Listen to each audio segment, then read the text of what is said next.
Hello friends, welcome back to my channel. साथियों, हम लोग आरओ प्रीवियस ईयर साल पेपर को देख रहे हैं और आज के इस वीडियो की शुरुआत करेंगे जीएस के प्रश्न संख्या 41 से। पिछले वीडियो में हमने प्रश्न संख्या 40 तक के प्रश्नों को सॉल्व किया था। तो 41वां प्रश्न है कि जनगणना 2001 के अनुसार भारत के निम्नलिखित राज्यों में किसमें सर्वाधिक अनुसूचित जाति की संख्या पाई जाती है। सर्वाधिक अनुसूचित जाति की जो संख्या पाई जाती है, तो दिए गए विकल्पों में उत्तर प्रदेश हमारा सही जवाब होगा, option number B, Uttar Pradesh.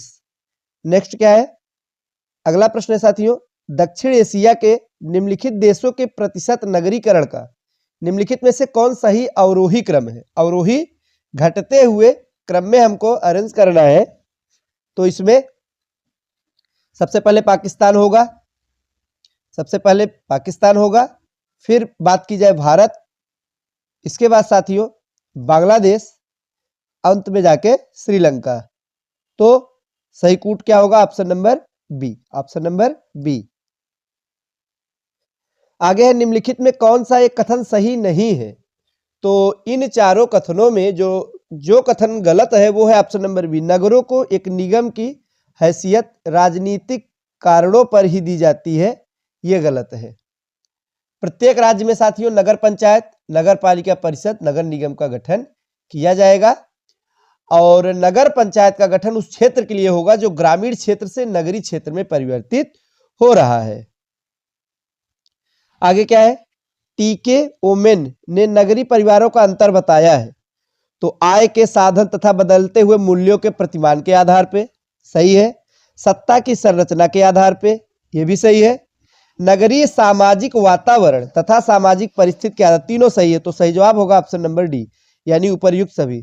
अब साथियों हम लोग देखेंगे पॉलिटी के प्रश्न पूछे गए थे, भारतीय संविधान के जो प्रश्न पूछे गए थे प्रीवियस ईयर पेपर में, उन्हें हम लोग अब सॉल्व करेंगे। पहला प्रश्न है, भारत के संविधान में मौलिक कर्तव्य कितने हैं। बड़ा ही आसान प्रश्न है। आप सभी जानते हैं कि भारत के संविधान में मौलिक कर्तव्य वर्तमान समय में कुल 11, पहले 10 थे, अब कितने हैं, 11 हैं मौलिक कर्तव्य। साथियों ये जोड़े कैसे गए थे, तो स्वर्ण सिंह समिति की सिफारिश पर, एक समिति थी, आपको याद होना चाहिए। स्वर्ण खाली याद रखिएगा, स्वर्ण यानी सोना से संबंधित है, मौलिक कर्तव्य सोने जैसा है, यानी स्वर्ण सिंह समिति। और संशोधन था 42वां संविधान संशोधन 1976। कब, 1976वें संशोधन के तहत इसे जोड़ा गया था। नेक्स्ट क्या है, अगला प्रश्न जो है वो है कि लोक लेखा समिति में निम्नलिखित सदस्य होते हैं। लोकसभा, राज्यसभा, कुल संख्या दी गई है। सही जवाब क्या होगा, ऑप्शन नंबर बी, 15 होते हैं लोकसभा से, 7 होते हैं राज्यसभा से, टोटल होते हैं 22। फिर से देखिए साथियों, लोकसभा से कितने होते हैं, 15, फिर राज्यसभा से 7, टोटल 22। केरल में प्रथम साम्यवादी राज्य सरकार का गठन किया गया था, 1957 में किया गया था। कब किया गया था, 1957 में। ऑप्शन नंबर सी हमारा बिल्कुल सही जवाब होगा। अगला प्रश्न है कि नियंत्रक एवं महालेखा परीक्षक की टीका टिप्पणी पर उचित कार्रवाई करने की अंतिम जिम्मेदारी किसकी होती है। तो नियंत्रक एवं महालेखा परीक्षक की टीका टिप्पणी पर जो कार्रवाई करने की अंतिम जिम्मेदारी होती है वो होती है साथियों, यहां पे सही जवाब होगा संसद, ऑप्शन नंबर सी होगा। तो आप देख सकते हैं लोकसभा अध्यक्ष को प्रस्तुत करती है, प्रतिवेदना की समीक्षा कर अपनी रिपोर्ट, किसे, लोकसभा अध्यक्ष। तो ऑप्शन में कहीं साथियों राष्ट्रपति भी माना गया था, लेकिन यह सही जवाब होगा ऑप्शन नंबर सी। आगे है, नए राज्यों की स्थापना करने की विधायिनी शक्ति निम्नलिखित में से किसे प्राप्त है। संसद को प्राप्त है। किसे प्राप्त है, संसद को प्राप्त है। अनुच्छेद 2 आप पढ़ेंगे, आर्टिकल जो 2 है, अनुच्छेद 2 के तहत भारत संघ में नए राज्यों का प्रवेश या स्थापना तथा 3 में नए राज्यों के निर्माण और वर्तमान के राज्य में नाम परिवर्तन, क्षेत्र परिवर्तन की शक्ति प्रदान करता है। नेक्स्ट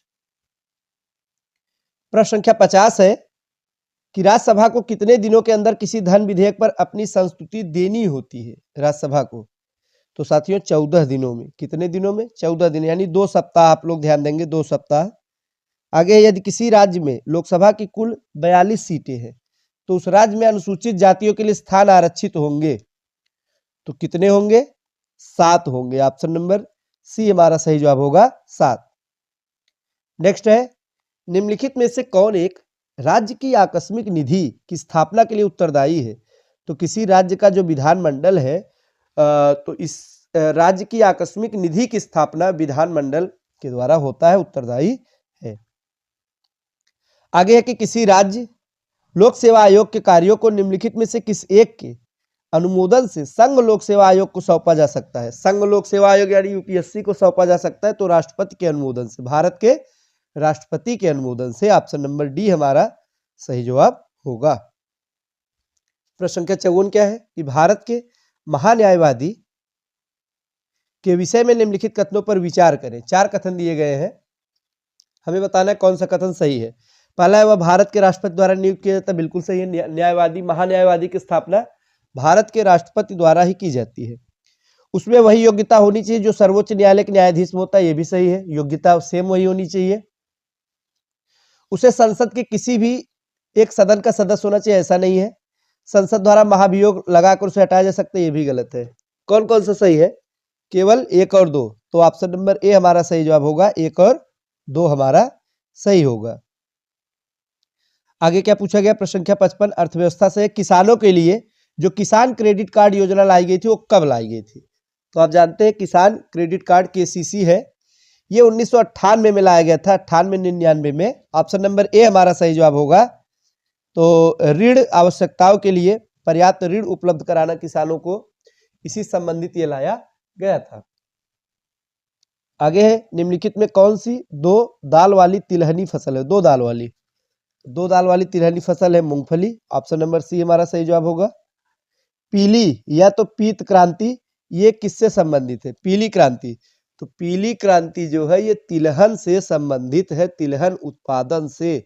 ऑप्शन नंबर डी हमारा सही जवाब होगा। कौन सा उत्पादन? तिलहन उत्पादन। राष्ट्रीय केला अनुसंधान केंद्र कहाँ स्थित है साथियों? तो केला अनुसंधान केंद्र त्रिची में स्थित है। कहाँ पे है? त्रिची में स्थित है राष्ट्रीय केला अनुसंधान केंद्र। आगे क्या पूछा गया है कि निम्नलिखित में से किस प्रांत में दलहन का उत्पादन सर्वाधिक है? तो दलहन का उत्पादन, तो साथियों उस समय के हिसाब से मध्य प्रदेश था। ये आंकड़े आपको नवीनतम आंकड़े याद करने होंगे, बदलते रहते हैं। आगे है, कृषि क्षेत्र का शीर्ष बैंक है नाबार्ड। कृषि संबंधित जो सबसे शीर्ष जो बैंक है वो है नाबार्ड। ऑप्शन नंबर सी हमारा सही जवाब होगा। इसकी स्थापना 1982 में की गई थी, इसे भी आप लोग ध्यान दीजिएगा। अगला प्रश्न साथियों करंट का है, इसको छोड़ते हैं। फिर भारतीय पेटेंट कानून किस वर्ष में लागू हुआ था? तो ये 1972 में लागू हुआ था। ऑप्शन नंबर सी सही जवाब होगा। आगे है, भारत में विशेष आर्थिक क्षेत्र जिसे सेज कहते हैं, ये नीति कब घोषित की गई थी? तो अप्रैल 2000 में ये घोषित की गई थी। ऑप्शन नंबर ए ठीक जवाब हो जाएगा। वर्ल्ड ट्रेड ऑर्गेनाइजेशन ये स्थित है, ये कहाँ पे है? तो जिनेवा में। कहाँ पे है साथियों? स्विट्जरलैंड के जिनेवा में स्थित है। ऑप्शन नंबर बी हमारा सही जवाब होगा। तो अगला प्रश्न भी ये करंट अफेयर्स का है, उस समय जीडीपी संबंधित है, इसको छोड़ते हुए आगे बढ़ेंगे। आगे है कि भारत से निम्नलिखित में से कौन सी वस्तु का निर्यात अधिकतम होता है? अभियांत्रिकी माल। ये भी आपको नवीनतम आंकड़े तैयार करने पड़ेंगे। अब हम लोग साइंस के प्रश्नों की तरफ बढ़ेंगे। साथियों साइंस के भी प्रश्न आपकी आरओ एग्जाम के लिए बेहद महत्वपूर्ण है। वर्तमान समय में साइंस के प्रश्नों की संख्या ज्यादा पूछी जाती है। किसी किसी एग्जाम में साइंस के प्रश्न ज्यादा पूछ लिए जाते हैं। तो आइए साइंस की तरफ बढ़ते हैं। वैज्ञानिकों ने हाल ही में किसकी सहायता से विश्व का सबसे छोटा प्रकाश बल्ब बनाया है? तो ग्रेफीन की सहायता से बनाया है। ऑप्शन नंबर बी हमारा सही जवाब होगा। नेक्स्ट है, दृश्य वर्णक्रम क्रम में सबसे कम तरंग दैर्ध्य वाला रंग कौन सा है? सबसे कम की अगर बात की जाए, बैगनी। क्या होगा? बैगनी सबसे कम होगा, बैगनी। और सबसे अधिक लाल। लाल तो वैसे आपको याद होगा, सबसे अधिक लाल। लाल क्या है? सबसे अधिक है, सर्वाधिक है, और सबसे कम है बैगनी। नेक्स्ट है, निम्नलिखित में कौन सी सदिश राशि है? सदिश, तो सदिश राशि है विस्थापन, दिए गए विकल्पों में। ऑप्शन नंबर सी हमारा सही जवाब होगा, विस्थापन। क्या होगा? विस्थापन। तो साथियों ये थे आज के कुछ महत्वपूर्ण प्रश्न जीएस के। आगे के जो प्रश्न है उन्हें हम लोग नेक्स्ट वीडियो के अंतर्गत देखेंगे। वीडियो अच्छा लगा तो लाइक करिएगा। मिलते हैं अगले वीडियो में। धन्यवाद।